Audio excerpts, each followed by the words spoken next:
तो फोर्स समझ में बात आ गई। फोर्स की यूनिट क्या होती है? न्यूटन। 1 न्यूटन क्या होता है? क्या होता है? मास जो लग रहा है वो किलोग्राम और जो एक्सीलरेशन है वो 1 मीटर। हाँ, अगर किसी बॉडी पर ऐसी फोर्स लग रही है तो उस फोर्स के नतीजे में उस बॉडी जो मूवमेंट हो रही है उसकी वेलोसिटी चेंज हो रही है। वेलोसिटी चेंज होगी तो एक्सीलरेशन होगा। एक्सीलरेशन कितना हो? 1 मीटर पर सेकेंड स्क्वायर का हो। और उस बॉडी का अपना मास कितना हो? 1 किलोग्राम हो। तो हम कहेंगे उस बॉडी पर लगने वाली फोर्स 1 न्यूटन। समझ आ गई? फोर्स की यूनिट न्यूटन होती है और 1 न्यूटन होने बात आ गई। ठीक है।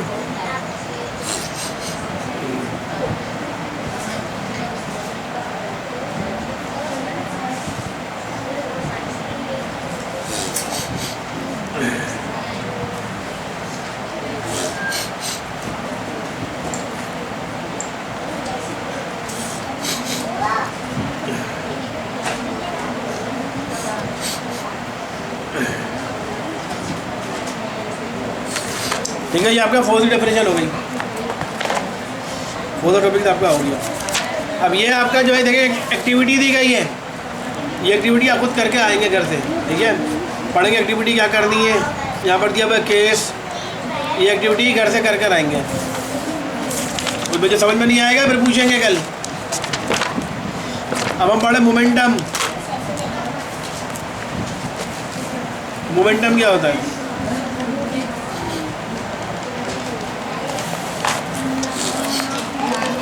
फोर्स समझ में आ गया ना? फोर्स समझ में आ गया। अब हम पढ़ रहे हैं मोमेंटम। मोमेंटम क्या होता है?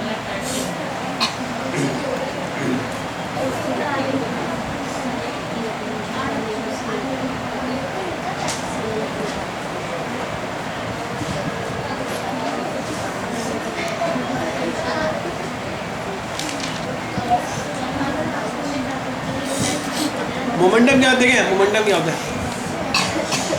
एक सामने से एक कार आ रही हो, ठीक है, सामने से कार आ रही हो एक ख़ास वेलोसिटी से 40 मीटर पर सेकंड के सामने से कार वेलोसिटी आ रही है। आपके सामने से कार आ रही है, आप सामने खड़े हैं रोड पर, आप रोड के बीच में खड़े हो गए। अब जो भी आएगा मैं गुजरने नहीं दूँगा। रोड के सामने से कार आ रही है और वहीं से जहाँ से कार आ रही वहीं पे एक बंदा भी खड़ा, उसने बॉल फेंकी आपकी तरफ।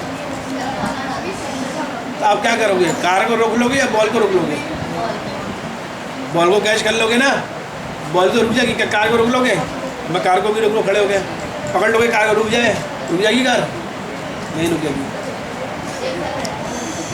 तो कार क्यों नहीं रुकी भाई? अगर फर्स्ट करो कार की वेलोसिटी, कार भी उतनी वेलोसिटी से आ रही है, उतनी स्पीड से आ रही है, जितनी वेलोसिटी स्पीड से बॉल आ रही है। बॉल को रोक लोगे, कार को रोक लोगे? बॉल को रोक लोगे। बॉल को आपने रोक लिया, हालांकि बॉल की वेलोसिटी भी उतनी थी, कार की वेलोसिटी भी उतनी थी, लेकिन कार को क्यों नहीं रोक सके आप? कार का मास ज़्यादा था। मास ज़्यादा था, ठीक है। कार का क्या है? मास ज़्यादा है। वेट न्यूटन में आता है, मास आता है किलोग्राम। बताए वेट बताया था ना? वेट आया तो अभी आया नहीं आया? वेट अभी नहीं आया तो वेट अभी आगे आएगा। मास होता है किलोग्राम में। किसी चीज़ किसी मास बता दो, इसका मास कितना है? 1 किलोग्राम 2 किलोग्राम, जो ऐसा यूनिट है, मास की यूनिट बताई थी मैंने। तो मोमेंटम क्या होता है? तो आपने देखा एक कार सामने से आ रही है और उसी वेलोसिटी से बॉल भी आ रही है। तो बॉल को तो रोक लिया लेकिन कार को नहीं रोक सके। कार आपको ऊपर से गुजरती हुई चली गई और आपके हाथ में बॉल लग गई। तो क्यों है ऐसा?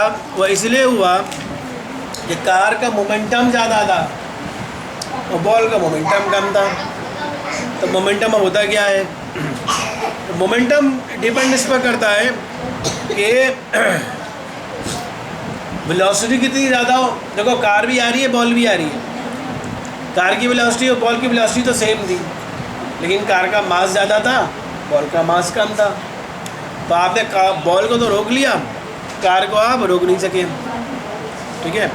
तो जिस बॉडी का मोमेंटम ज़्यादा होता है, ठीक है, तो मोमेंटम जो ज़्यादा होता है उसको रोकने के लिए ज़्यादा फोर्स लगानी पड़ती है, ठीक है।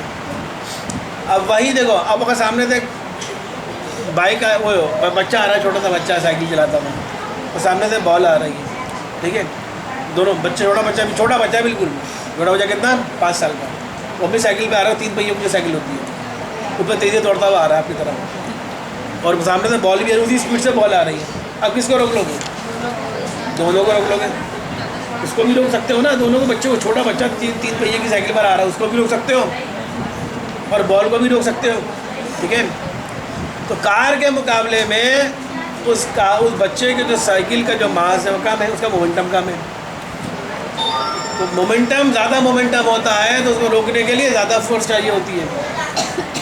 ठीक है, कम मोमेंटम होता है तो रोकने के लिए कम फोर्स चाहिए होती है। तो मोमेंटम किस चीज़ पर डिपेंड करता है? मोमेंटम इस चीज़ पर डिपेंड करता है कि मास कितना है या वेलोसिटी कितनी है।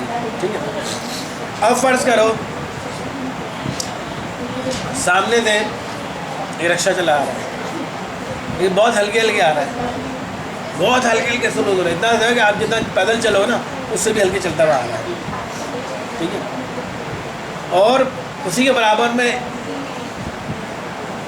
वो आ रही है, एक बंदे ने बॉल फेंका, लेकिन वो कॉक की बॉल फेंकी और आप नहीं खड़े हो सामने कोई, चलो आप ही खड़े हो। ठीक है, आप सामने खड़े हुए, रिक्शा बिल्कुल हल्की स्पीड से आ रहा है, यानी आदमी चलने की स्पीड से भी स्लो से आ रहा है, और बॉल आ रही है बहुत तेज़ स्पीड से आ रही है, कॉक की बॉल आ रही है। किसको आसानी से रोक लोगे? रिक्शा रुक जाएगा ना।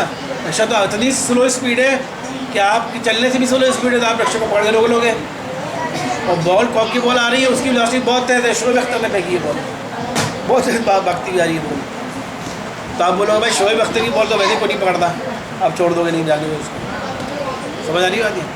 तो अब इसमें देखो मास हालांकि रिक्शे का ज़्यादा है, बॉल का कम है, लेकिन आपकी बॉल की वेलोसिटी बहुत ज़्यादा है। ठीक है, और रिक्शे की वेलोसिटी बहुत कम है, तो आप रिक्शे को तो रोक लोगे लेकिन बॉल को नहीं रोक सकते। तो मोमेंटम इसे कहते हैं कि मोमेंटम डिपेंड इस चीज़ पर करता है, या तो मास ज़्यादा हो या वेलोसिटी बहुत ज़्यादा हो। मास ज़्यादा होगा तो भी मोमेंटम ज़्यादा होगा, अगर वेलोसिटी ज़्यादा होगी तब भी मोमेंटम ज़्यादा होगा, अगर दोनों ज़्यादा है तो मोमेंटम बहुत ही ज़्यादा हो जाएगा। ठीक है, तो मोमेंटम किस पर डिपेंड करता है? मास पर और वेलोसिटी पर।